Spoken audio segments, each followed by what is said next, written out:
YouTube, welcome back to my channel. Today I'm here to continue my book on haul.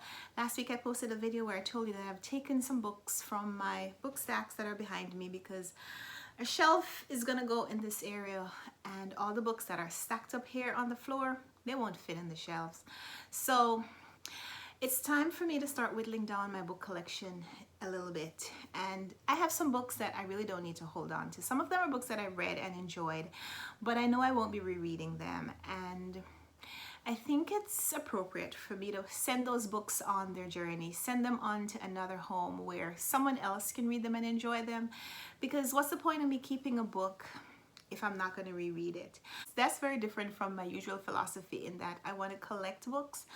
But some of these are just not books that I want to collect. I mean, a lot of books pass through my hands. In the last couple of years, I've been doing book reviews for publishers, and I've gotten some books that I've enjoyed reading. Some of them are ARCs, some of them are finished copies, but no matter how I felt about the book, no matter whether I liked them or not, they're just not books that I want to collect. Like, they're not books that 5 years from now someone visits my shelf and asks me about a book that I will want to recommend to them, or maybe even remember the story. So some of them are forgettable. They're like candy. They work now, but they might not work in the future. Then there are other books that I just have duplicates off on my shelf. Some of them are books that I bought with the intention of giving them away, and I haven't found a person yet to give them to. So I started assembling some boxes. This is the second of 3 or 4 boxes. Right now I have 2 boxes filled. I also have a stack that's just books. I don't know quite how many videos there will be in this series, but we're gonna call this 2 of maybe 3 or 4. Right now the books are not yet sorted in where their new home is going to be. I decided I was gonna send some books to my mom in Jamaica. Some of them for her to read, some of them to donate to the library there. And some of them I don't think are worth shipping overseas. And I'm gonna leave those in a little free library around. So I haven't quite sorted them. I just put them in the boxes based on how they could fit. So this process, I guess, is me going through and sorting. The first book in the box is Pippi Longstocking by Astrid Lindgren. This is translated fiction, and it is translated by Florence Lambourne. Astrid Lindgren was born in Sweden. So I read this one, I think, for Women in Translation Month last year, because I didn't realize that Pippi Longstocking was translated fiction. I'm familiar with the general idea of the story, but when I reread this last year, I liked it. But I'm not a big fan of children's books. I don't read children's books in general, so I'm gonna pass this on. I'm gonna send this one definitely to Jamaica so my mom can put it in the school library there. There might be a little kid who this will be their first book that they own, Pippi Longstocking. Other books: Malcolm Gladwell, What the Dog Saw, and Other Adventures. Malcolm Gladwell is one of my favorite nonfiction writers, and I'm only letting this one go because I have a duplicate copy. I bought this one in the fill-a-bag, not quite fill-a-bag, get 10 books for $1 sale that I bought some books in last year. And I bought it because I knew I could give it to someone, but I haven't found anyone to give it to in a year, so I'm just gonna send it. I think I'm gonna send this one to Jamaica as well. Malcolm Gladwell himself has Jamaican roots. As a matter of fact, his mother is from the same community that my parents live in, and where the school is, where the book is gonna be donated. So I think it would be a good idea to have this one sent to Jamaica, and maybe someone reading this book will identify the family that Malcolm Gladwell belongs to. I don't have all of his books yet, but I will at some point. I've been collecting them. His books are up on my top shelf, which you can't see in the camera right now, but that's okay. So both of those books are going to Jamaica. The next 4 books are part of a series. They are the Cahill Ranch novels. The author is B.J. Daniels, and she writes romance novels, which when I was growing up, my mom used to read these romance novels, and I don't know if she still reads them, but I'm gonna send them to her anyway. Even if she's not interested in reading them, she knows other people who she can pass them on to. These are, like I said, 4 books in a series. They follow the siblings in a family. These are the Cahill clan. They're living in Montana. They live on a ranch, and There are a lot of siblings. I forget now how many of them. And each one of these books has a different member, a different sibling falling in love. And each subsequent book also revisits that relationship. So we see how the relationship is progressing. We see them getting married, having a family, and see them interacting with the sibling that is in the current book that you're reading. And I really enjoyed reading these books and reviewing them. I got them from the publisher in order to review. And I think there was a fifth one that I read, an electronic version. There are several books in this series and they were great. Some of them were a little better than others. There was one where the sibling that was being followed in that installment, the woman that he loved, no, he disappeared, and the woman that he had started a new relationship with, even though he had disappeared and it seemed like he had gone off with someone else, she still devoted a lot of her energy and resources into trying to find him. And it's just some of this, it was just good, wholesome fun. There's also one of the siblings is a sheriff, and so we get some crime fighting in there. So I like the diversity that was expressed in these books, diversity in terms of interest and genre that it was covering, not necessarily diversity in terms of representation, because I don't remember that there was much people diversity in these books, but they were really interesting reads. I'm definitely sending those to Jamaica as well, sending them to my mom either for her to read or for her to pass on to another romance novel reader. Other books that I'm sending to Jamaica, oh man, there are a lot in this book. I think all of these books are going to Jamaica. I am sending The Westin Game by Ellen Raskin. This is a children's book, middle grade mystery about a man who's eccentric, and his neighbors, I think that he has died, and he leaves some money and they have to play a game in order to claim it. I don't remember the exact plot, but I remember reading this when I was tutoring in a high school or middle school and enjoying reading it. And I remember where I got a copy from, but this is not a book that I'm probably going to be rereading. I read it once. That's okay. I could pass it on. So I'm sending this to Jamaica for the school library as well. Other books that I'm sending to Jamaica, The Pact by Doctors Samson Davis, George Jenkins, and Ramek Hunt. I had several copies of this book because one of the doctors, I think, I don't remember, I don't think all three of them came, or if they came at different times. But when I was at the school, when I was tutoring at the school, one of the doctors came to the school to promote his book, and he left multiple copies for us to read and to distribute within the community. This is the story, memoir of these three friends who made a pact with each other as they were growing up in the inner city community, that they were not going to become statistics. They were going to claim their dream and work towards realizing it. And the fact that these three boys grew up to become doctors is proof that they could do it, and they did do it, and they wrote a book about it. They wrote a book about the agreement that they made and how they supported each other, and I thought it was fantastic. And I got multiple copies of this one, and I think I still have another one someplace, so I'm going to be passing this one on to someone else. There's a picture on the back of them in their current life.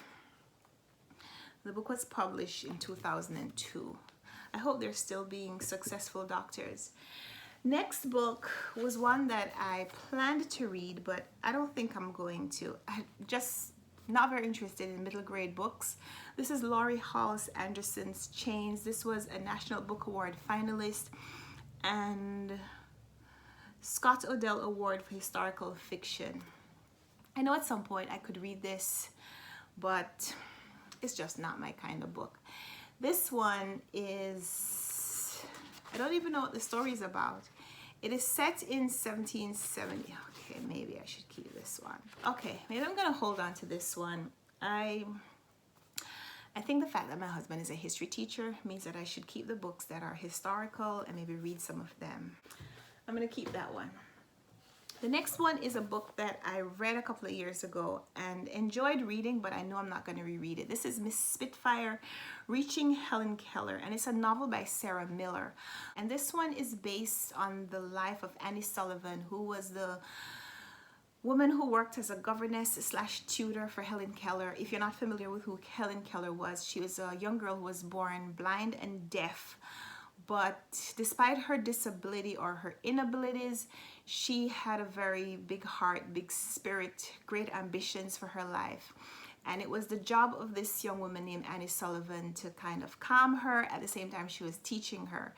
And I liked a lot of things about this book, including the fact that right here, there is a raised surface where there's Braille, and I guess the title is written here in Braille, and I think that that's just so fantastic. So I read this one a few years ago, but I'm not going to be rereading it, so I'm going to pass this one on. I think this would be good to send this one to the library as well. Other books: The Curious Incident of the Dog in the Nighttime by Mark Haddon. I read this one. I enjoyed this story. I think I might have given this like a 4-star rating, but I'm not going to reread it. So I'm sending this one to my school library as well. This one is about a boy who is autistic. I don't remember what social inabilities he has, but he doesn't do very well with strangers or with other people, and his father, in trying to protect him, has been giving him some stories that Christopher, in investigating what he says is a murder, the murder of his neighbor's dog, uncovers some secrets that his father has been keeping, and it almost destroys the relationship they have. And the fact that Christopher doesn't really form new relationships very easily means it's very difficult for him. But I really enjoyed this story. I just think that I should send this on to someone else who can also benefit from this one. So I'm sending this one to Jamaica as well. No books right yet for the free library.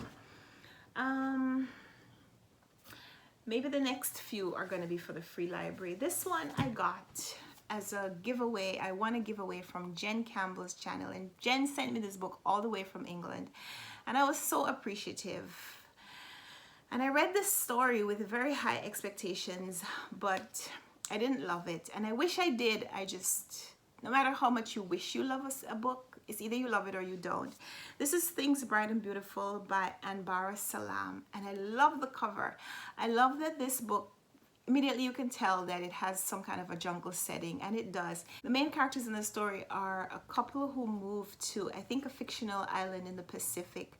And the husband is a missionary, so they've been supposed to be being installed in this community to work with these villagers. But they go there, they meet the woman who previously had the job, and somehow they all end up living in the same house in very close quarters. And there's some amount of tension in the relationship. There's some amount of reprehension in the relationship between the people who are coming in and the people who are there already, and some very strange things happen. So I can't remember the details, but I just didn't love where the story went. I'm going to be passing this one on, hopefully to someone who will enjoy the story a lot more than I did, because I'd love this book to find an owner who loves it. I wish it had been me, but it wasn't. So I'm not sure if I should send this one to Jamaica, because I'm not sure that they're the right audience for that book. So I might be putting that in the free library. So I'm going to start a different stack with that one for the free library. The other one is The End of the Wasp Season by Denise Mina. And I have no idea what this book is about. I just know I never really had an interest in picking it up. The synopsis says, when a notorious millionaire banker hangs himself, his death attracts no sympathy. But the legacy of his lifetime of selfishness is widespread, and the carnage is most acute among those he ought to have protected, his family. Detective Inspector Alex Morrow, heavily pregnant with twins, is called in to investigate. She soon discovers that a tangled web of lies lurks behind the murder. Free library. I don't think I'm keeping that one. Walter Dean Myers, The Glory Field. This is the story of one family from 18th century Sierra Leone to present-day Harlem. The thread of a remarkable history runs through the heart of every member of the Lewis family, a family who can still see remnants of the shackles that enslaved some of its members. This is I don't remember where I got this book from. I might have gotten it from the 10 books for $1 sale. I have no interest in reading this book. It is 375 pages and the font is pretty small, and it's a children's book. Sending that to Jamaica. Steve Harvey, Act Like a Success, Think Like a Success. I'm sending this one on because this is a paperback copy and I also own a hardcover copy that I would prefer to collect. So I'm sending this one. I think I'm going to send this to my mom because she likes Steve Harvey's shows, and we've talked about Steve Harvey's philosophy in certain ways, and I think that either she will enjoy reading this or she can pass that one on to someone else as well.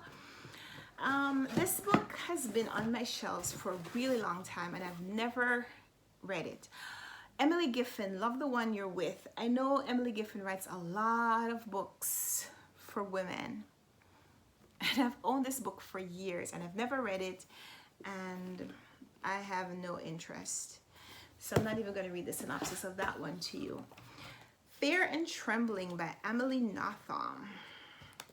Sean the Book Maniac sent me this book last year. I think it was last summer.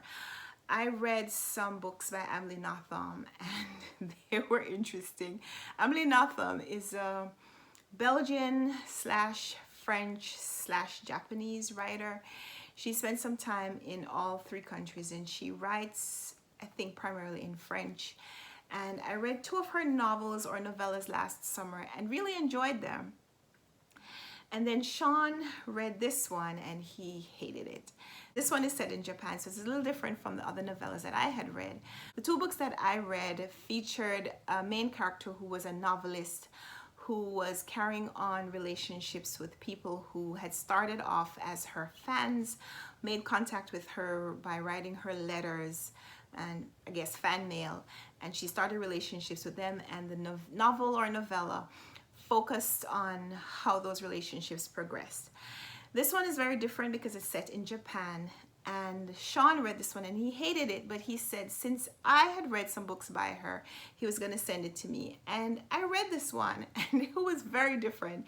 It's very different, and I didn't enjoy this one as much as the other 2 that I had read.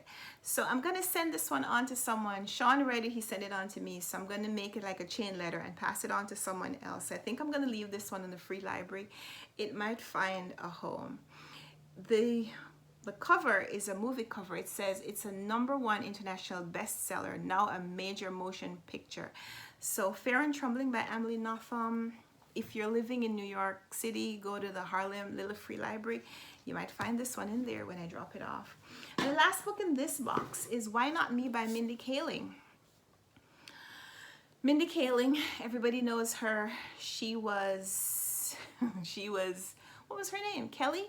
Was she Kelly on The Office?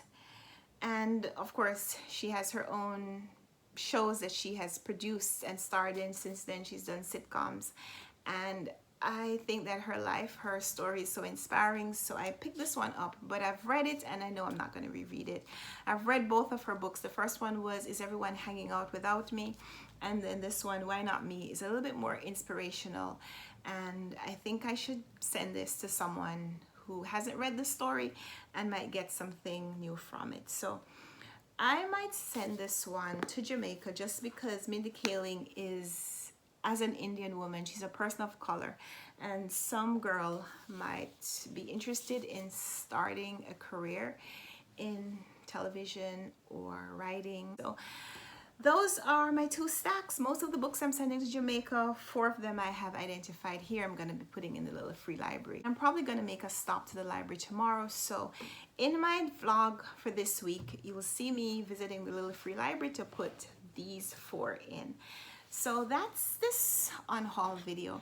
Give me a thumbs up if you liked it. Subscribe if you want to see more. Thanks for watching. Let's talk in the comments. Let me know if there was a book that I mentioned here that I just glossed over and maybe you want to tell me something else about it. Maybe convince me to read it before I pass it on. I'd love to hear from you in the comments. So let's talk down there, and until next time, happy reading. Bye.